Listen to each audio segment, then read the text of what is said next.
평생 모은 돈 단 한 번의 클릭으로 사라진다. 은퇴는 안정의 시작일까 아니면 또 다른 위험의 출발점일까? 최근 뉴스에서 반복적으로 등장하는 한 문장이 있다. 퇴직금 수억 원이 하루 만에 사라졌다. 이 문장은 단순한 사건 보도가 아니다. 지금 대한민국 5060 세대가 마주한 현실을 압축한 경고다. 특히 공무원 퇴직자나 안정적인 직장을 다니던 이들에게 금융사기는 더 교묘하게 접근한다.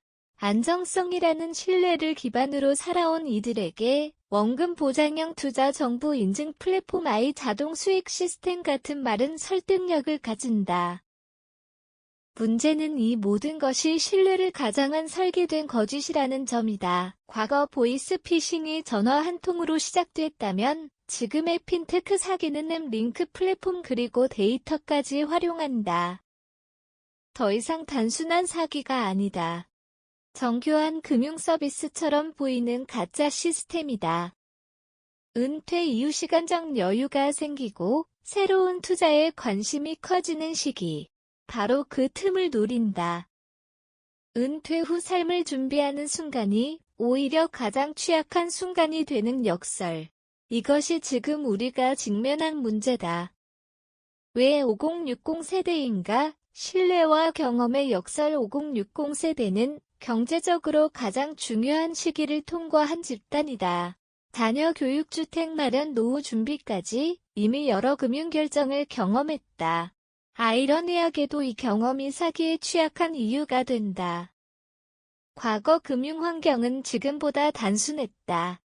은행, 증권사, 보험사처럼 명확한 구조 안에서 선택이 이루어졌다. 그러나 현재는 모바일 플랫폼, 비대면, 금융, 가상자산, 투자 등 복잡한 생태계로 변했다. 기술은 빠르게 진화했지만 금융 판단 기준은 그 속도를 따라가지 못하는 경우가 많다. 특히 공무원 퇴직자의 경우 안정적인 수입 구조에서 벗어나면서 수익 창출에 대한 압박을 느끼기 시작한다.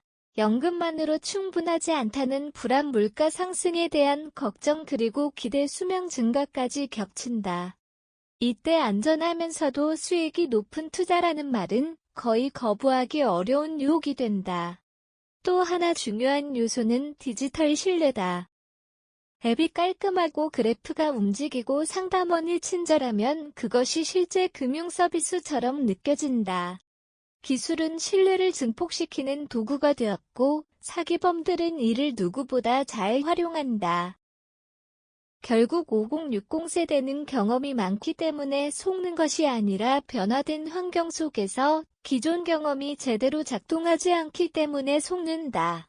전문가들은 말한다. 이제 사기는 시스템이다. 금융 전문가들은 최근의 사기를 단순 범죄가 아닌 구조화된 산업으로 본다. 데이터 분석, 심리 설계, 기술 구현까지 결합된 형태다. 첫째, 맞춤형 접근이다. 과 거에는 무작위로 전화를 걸었다면 이제는 개인정보를 기반으로 타겟팅한다. 퇴직자, 공무원, 특정 연령대 등 세분화된 대상에게 맞춤 메시지를 보낸다. 둘째, 단계적 신뢰 구축이다. 처음에는 소액 투자로 수익을 보여준다. 실제로 돈이 들어오기도 한다. 이는 피해자의 경계심을 무너뜨리는 핵심 장치다. 이후 점점 더 큰 금액을 유도한다. 셋째, 플랫폼 위장이다. 가짜 투자 앱이나 사이트는 실제 금융 서비스와 거의 구분이 되지 않는다. 로그인 화면, 수익 그래프, 고객센터까지 모두 정교하게 만들어진다. 데이터를 보면 5060 세대의 피해 금액은 다른 연령대보다 훨씬 크다. 이는 단순히 자산 규모 때문만이 아니라 한번 신뢰하면 크게 투자하는 경향 때문이다. 이제 사기는 속이느냐 속지 않느냐의 문제가 아니다. 얼마나 정교하게 설계된 시스템을 구별할 수 있느냐의 문제다. 노후 자금을 지키는 현실적인 전략, 그렇다면 우리는 무엇을 준비해야 할까? 단순한 경계심만으로는 부족하다. 구조적인 대응이 필요하다. 첫째, 투자 판단 기준을 제정해야 한다. 수익률이 아니라 검증 가능성이 기준이 되어야 한다. 금융사는 반드시 공식 등록 여부를 확인해야 하며 출처가 불분명한 플랫폼은 원천적으로 배제해야 한다. 둘째, 디지털 금융 교육이 필수다. 단순히 앱을 사용하는 수준이 아니라 금융 서비스의 구조를 이해해야 한다.